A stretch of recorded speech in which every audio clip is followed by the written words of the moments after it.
वीर वीरम देवराज के स्नातकोत्तर महाविद्यालय जालौर के यूट्यूब चैनल पर मैं डॉक्टर बंशीलाल सहायक आचार्य हिंदी आप सभी का स्वागत करता हूं। प्रथम वर्ष कला हिंदी साहित्य प्रथम प्रश्न पत्र प्राचीन हिंदी काव्य के अंतर्गत मध्यकालीन कविता का पाठ, जिसके संपादक त्रिभुवन नाथ शुक्ल, जय भारती प्रकाशन इलाहाबाद, ये इस पाठ्यक्रम की पाठ्य पुस्तक है। यह प्रश्न पत्र 5 इकाइयों में विभक्त है।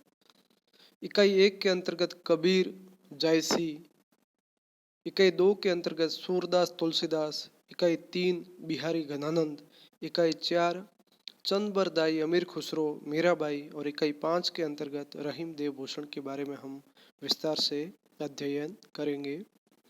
इससे पूर्व के वीडियो में इकाई 1 के निर्धारित पाठ्यक्रम के अनुसार कबीर के जन्म स्थान, कबीर की भाषा, कबीर के गुरु इत्यादि महत्वपूर्ण जानकारियों पर हमने बातचीत की है। इस वीडियो के अंतर्गत कबीर की भाषा के साथ कबीर की रचनाओं की विषय वस्तु इत्यादि पर हम बातचीत करेंगे। आचार्य हजारी प्रसाद द्विवेदी जी कबीर पुस्तक में लिखते हैं कि भाषा पर कबीर का जबरदस्त अधिकार था। वे वाणी के डिक्टेटर थे। जिस बात को उन्होंने जिस रूप में प्रकट करना चाहा, उसे उसी रूप में भाषा से कहलवा दिया। बन गया तो सीधे सीधे, नहीं तो दरेरा देकर। भाषा कुछ लाचार सी कबीर के सामने नजर आती है। वाणी के ऐसे बादशाह को साहित्य रसिक काव्यानंद का आस्वाद कराने वाला न समझे तो उन्हें दोष नहीं दिया जा सकता। इसी प्रकार से डॉक्टर श्याम सुंदर दास कहते हैं कि कबीर ने अपनी उक्तियों पर बाहर से अलंकारों का मुलम्बा नहीं लगाया। जो अलंकार मिलते हैं वे उन्होंने खोज खोज कर नहीं बिठाए। मानसिक कलाबाजी और कारीगरी के अर्थ में कला का उनमें सर्वथा अभाव है, किंतु सच्ची कला के लिए तथ्य की आवश्यकता है। कबीर की जो साधना पद्धति है, कबीर की साधना पद्धति में नाथ पंथ का प्रभाव हमें दिखता है। इसी प्रकार से वैष्णव मत, सूफी मत के साथ ही वेदांत, इन तमाम जो ये दार्शनिक परंपराएं है, इनके जो मिश्रित प्रभाव हमें कबीर की साखियों में, कबीर की वाणी में, उनके विचारों में देखने पढ़ने को मिलती है। उनकी साधना पद्धति में संत भाव है, संतों की संगति है, ईश्वर के नाम की महत्ता है, गुरु की महत्ता है, और बाह्य आडंबर और मूर्ति पूजा का उन्होंने डटकर विरोध किया। ईश्वर की सर्वव्यापकता, उन्होंने नाम स्मरण पर बल दिया, उन्होंने अजपा जाप पर बल दिया। ये कबीर के साधना और दार्शनिक सिद्धांतों का जो मिश्रित भाव है वो हमें देखने पढ़ने को मिलता है। और कबीर जो है वो एकेश्वरवादी दिखते हैं। क्योंकि हमने पहले इससे पूर्व के वीडियो में पढ़ा है कि निर्गुण भक्ति के अंतर्गत कबीर ज्ञानाश्रयी परंपरा के अंतर्गत आते हैं। उन्होंने ब्रह्म को निराकार, निरंजन, सर्वव्यापी माना है और वे अपने ब्रह्म को राम भी कहते हैं। लेकिन कबीर का राम दशरथ का पुत्र राम नहीं, बल्कि ब्रह्म है। वे लिखते हैं कि दशरथ सूत तिहु लोक बखाना, राम नाम का मर्म है आना। तो जिस राम की बात कबीर करते हैं वो राम दशरथ पुत्र नहीं होकर के ब्रह्म है, और कबीर एकेश्वरवादी थे। हम जब कबीर की रचनाओं के बारे में बात करेंगे, कबीर के दर्शन और साहित्य के बारे में बात करेंगे, तो हमें कबीर के रहस्यवाद को भी समझना होगा। आचार्य रामचंद्र शुक्ल कहते हैं कि साधना के क्षेत्र में जो ब्रह्म है वही साहित्य के क्षेत्र में रहस्यवाद है।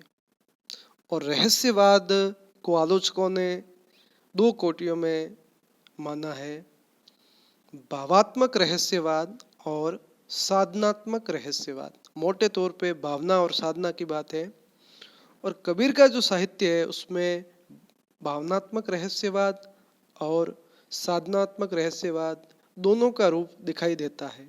जैसे कबीर की जो विरह व्याकुलता है, कबीर की जो अनुभूति है, परमात्मा मिलन की जो अभिलाषा है, कबीर का जो आंतरिक प्रेम है परमात्मा मिलन से, और विरह की जो व्याकुलता है, विरहिणी के हृदय की जो अवस्था है, जो उनकी प्रेमा भक्ति है, और उसके जो मार्मिक चित्र है, ये तमाम जो बातें हैं वो कबीर की भावनात्मक रहस्यवाद की श्रेणी में आते हैं। ठीक इसी प्रकार से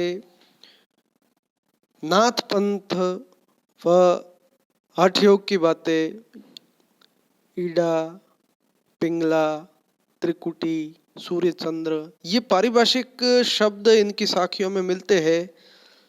तो ये तमाम प्रकार की जो बातें हैं, जो स्वरूप है, ये इनके साधनात्मक रहस्यवाद को दर्शाता है। कबीर की जो भक्ति है वो भाव भक्ति है, उसमें प्रेम है, भावना है, पूर्णतया समर्पण है, और परमपिता परमेश्वर उनके ब्रह्म से मिलने की उत्कट इच्छा अभिलाषा है।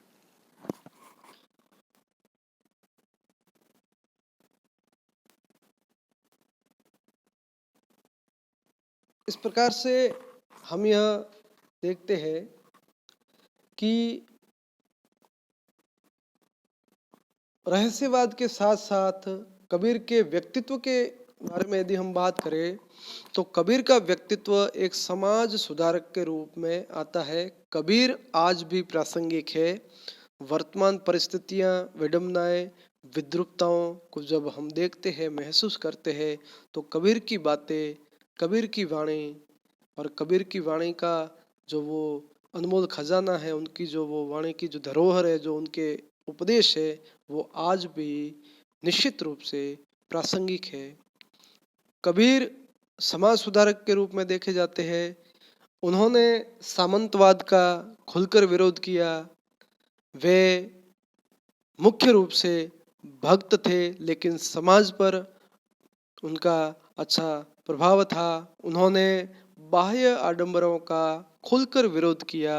जाति पाति, ऊंच नीच, सामाजिक असमानता, सामाजिक विषमता, समाज में प्रचलित कुरीतियां, अंधविश्वास और सांप्रदायिक कट्टरता इत्यादि तमाम जो कुरीतियां हैं या जो बाह्य आडंबर है, चाहे ये हिंदू धर्म में हो, चाहे ये मुसलमान धर्म में हो, मुस्लिम इस्लाम धर्म में हो, इन्होंने खुलकर इनका विरोध किया। जाति पाति पूछे नहीं कोई, हरि को भजे सो हरि को होए। कबीरदास जी कहते हैं कि परमात्मा को भजने के लिए सच्चे मन से उसकी आराधना करनी है, सच्चे मन से उसका स्मरण करना है। उन्होंने सामाजिक विषमताओं का, सामाजिक असमानता का, जाति पाति, ये तमाम जो कुरीतियां है, इनका खुलकर विरोध किया। इस दृष्टिकोण से कबीर सच्चे समाज सुधारक माने जाते हैं। कबीर के व्यक्तित्व, कबीर के कृतित्व के बारे में हमने सामान्य जानकारी ली है।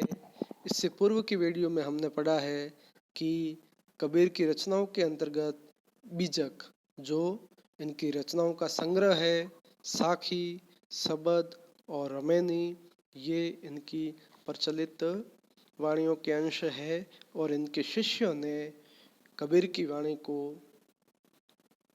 आगे से आगे प्रसारित किया और बीजक इनकी वाणियों का संग्रह माना जाता है।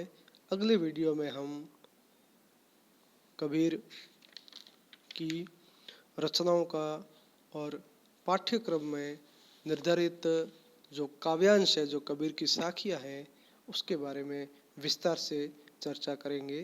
धन्यवाद।